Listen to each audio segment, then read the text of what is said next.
Ya a esta hora tenemos conexión con el alcalde de Miami, Francis Suárez. Roxana, ¿cuál es el tema? Así es, Minuto 60 Movistar Félix con el alcalde de Miami, el señor Francis Suárez.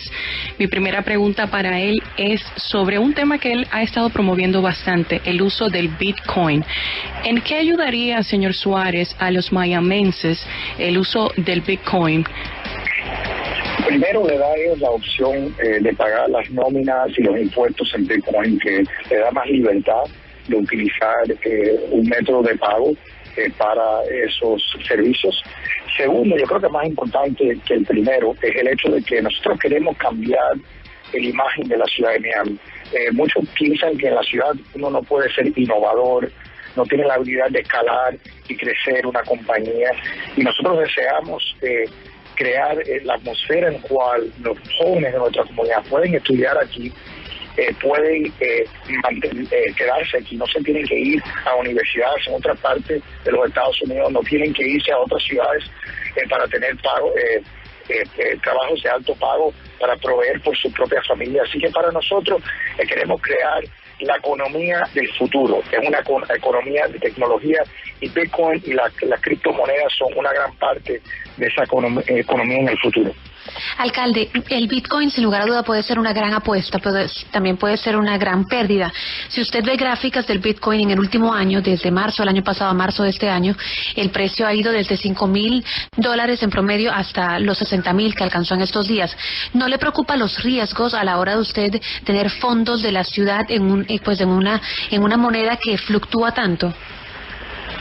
Bueno, primero, si uno analiza el crecimiento en ese mismo periodo, es 200% de aumento. Así que sin duda es un producto en cual el precio cambia constantemente.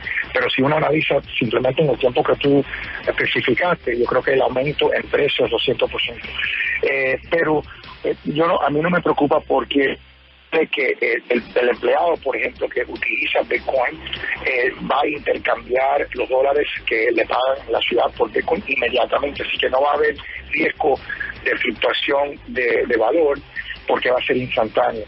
Y lo mismo para los residentes. Así que la ciudad va a recibir dólares y la ciudad va a pagar en dólares, pero se va a convertir instantáneamente, y la persona que lo utiliza, si es el empleado, lo toma a su riesgo y nadie está obligado a utilizarlo, es simplemente una opción.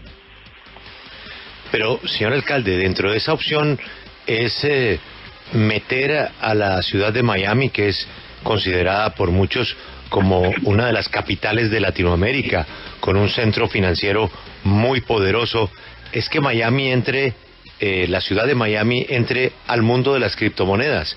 Y resulta que países como el nuestro, como Colombia, pues tienen la maldición del narcotráfico, cuyo eslabón principal son los mecanismos para lavar dinero. Y en un sistema de criptomonedas nadie sabe quién es quién. ¿No le preocupa a usted que se abra la puerta en una ciudad como Miami para el lavado? No, al contrario.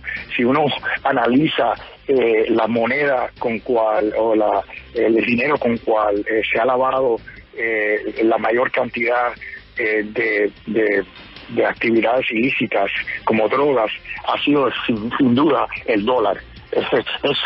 Eso ahí no cabe duda de que los criminales como vehículo de propagar drogas y propagar corrupción y crimen han utilizado el dólar. Eso no significa que deberemos de eliminar el dólar. El dólar obviamente es algo que se necesita porque es la moneda que se utiliza globalmente. Así que cuando hay un vehículo para intercambiar servicios o bienes, siempre existe la posibilidad que hay una fracción de personas que lo van a tratar de manipular y usar para usos ilícitos. Y por eso tenemos nosotros, y en todos los países, ejércitos, y tenemos también departamentos de policía para enforzar las leyes y asegurar que los criminales que están utilizando cualquier tipo de moneda de una manera ilegalmente se deben de llevar a responsabilidad. A pesar de que usted, señor Suárez, quería que los comisionados votaran para comenzar a usar el Bitcoin de inmediato, en febrero los comisionados acordaron por un voto de 4-1 requerir un análisis anteriormente de que la ciudad proceda a hacer un contrato. ¿Cuándo cree usted que este acuerdo sí se dé? Va a demorar un tiempo, se tiene que hacer el análisis como tú explicaste sin duda, y entonces tiene que ir a una licitación. O sea, el hecho de que vamos a encontrar un tercer partido para hacer los intercambios es algo que tiene que ir a licitación pública. Tenemos que asegurar que la compañía es una compañía con una buena reputación, que es una compañía bien capitalizada, que tiene seguro, para que cualquier posibilidad de un problema se pueda evitar. El alcalde, yo quería preguntarle sobre otro tema tecnológico y es esa propuesta de hacer un túnel para apoyar el tráfico en la ciudad de Miami, una propuesta que yo entiendo estarían trabajando de la mano del señor Elon Musk.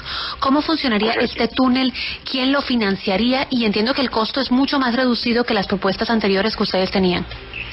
Efectivamente, inclusive hoy mismo voy a ir a Las Vegas para ver el túnel que ellos están construyendo directamente desde el centro de convención al aeropuerto. Y entonces después ellos están empezando un túnel que atraviesa a toda la ciudad y conecta a toda la ciudad. Así que el costo por milla es aproximadamente $10 millones para esta tecnología, mucho más reducido de lo que son los túneles para vehículos en este momento. Por ejemplo, el que hicimos por abajo del puerto o conectando al puerto por abajo del agua, nos costó a nosotros $1.000 millones. Eso es obviamente 100 veces más caro de lo que está proponiendo Elon Musk, y cuando la persona más rica que ha tenido tanto éxito con diferentes tecnologías te llama y te hace una propuesta, yo creo que uno debe escucharlo para ver si hay una solución que puede resolver muchos de los problemas que tenemos, no solo en Miami, pero en muchas ciudades en los Estados Unidos, como ciudades que están creciendo y que tienen asuntos de tráfico. Alcalde, quiero hablarle sobre un tema con el que usted ha lidiado permanentemente, que es el de la pandemia COVID-19. Antes, Ana, ¿usted tiene a la mano el resultado de muertes por COVID de ayer en Miami-Dade? Sí, en el condado de Miami-Dade, del cual forma parte la ciudad de Miami, hubo 11 muertes por coronavirus el día de ayer. Señor alcalde, Miami pues es un peligro inminente para el tema de contaminación, porque es la ciudad favorita para el Spring Break, para los festivales de música, para la vida fantástica que tiene Miami socialmente, y por eso el COVID pues a usted le ha preocupado mucho y han manejado restricciones y protocolos sanitarios.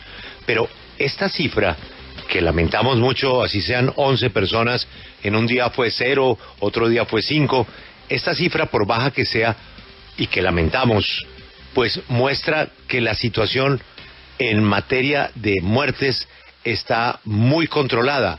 Y lo mismo podríamos decir en materia de contagios. ¿Usted cree que estos buenos resultados es ya el reflejo de la vacunación? Sí, yo creo que es una combinación de la vacunación, del nivel de vacunación y del nivel de gente que ya lo han tenido. Yo creo que la combinación de esas dos cifras, esos dos factores, es lo que están en este momento reduciendo lo que son las contaminaciones nuevas, el porcentaje de positivo que ya está en menos de 6, y las hospitalizaciones que estaban reduciéndose bastante y ahora se ha aplanado un poquito, pero si Dios quiere van a encontrar el giro hacia abajo. El hecho de que tenemos muchos turistas en estas semanas con la primavera, las vacaciones de primavera y los días feriados, sin duda nos preocupa, pero con el favor de Dios pudimos escapar Halloween, pudimos escapar las Navidades sin gran propagación, y con el favor de Dios salimos de estos días feriados lo mismo. Señor alcalde, usualmente los inversionistas se van a ciudades como Los Ángeles o Nueva York, pero para usted, ¿qué tiene para ofrecer Miami que los pueda hacer moverse a invertir aquí? Varios factores, yo me concentro en tres. Número uno, mantenemos los impuestos bajos, lo más bajos posible. Que no tenemos impuestos locales de los ingresos ni estatales de los ingresos como tienen en otras ciudades. Número dos, invertimos en tener más agentes de policía y hemos visto los resultados. Reducimos el crimen 25% del año pasado y del año anterior tuvimos la tasa de homicidio más baja desde 1954. Y tercero, nos enfocamos en la calidad de vida. Lo que estamos viendo en muchas de estas ciudades con altos impuestos es que tienen altos impuestos, pero a la misma vez también tienen alto nivel de criminalidad y tienen muchos desamparados. Y nosotros tenemos 555 desamparados en la ciudad. Estamos redactando un plan, si Dios quiere, para llegar a cero. Estamos enfocados en los parques, los centros culturales, los deportes, para que la gente tengan más cosas que hacer en su tiempo libre, y yo creo que eso es lo que hace de Miami una gran ciudad. Alcalde, volviendo al tema del coronavirus, como se dice, pues las cifras en las últimas semanas han sido buenas, pero hay una especie de lo que llaman una especie de meseta de casos, hospitalizaciones y demás, baja pero en meseta. Uno está viendo lo que está sucediendo en Europa y estos ciclos se suelen extender, y la Florida tiene en este momento disponibilidad de todas las vacunas, pero también tiene todas las variantes del coronavirus. ¿Qué tanto preocupa y cómo están ustedes siguiendo el tema de las variantes, de todas las variantes en la Florida y en su caso específico en Miami? Bueno, como tú explicaste, gracias a la vacunación que cubre muchos de los variantes, no estamos viendo un aumento en los casos. Inclusive lo que estamos viendo es todavía una reducción. Así que aunque sin duda existen variantes que tienen la posibilidad de reversar los avances que hemos hecho, hasta ahora no lo hemos visto. Así que si Dios quiere, continuamos en esa trayectoria para, si Dios quiere, llegar a la normalidad que tuvimos antes de la pandemia. Alcalde de Miami, el señor Francis Suárez, gracias por habernos acompañado esta mañana en la W Radio. Gracias a ustedes.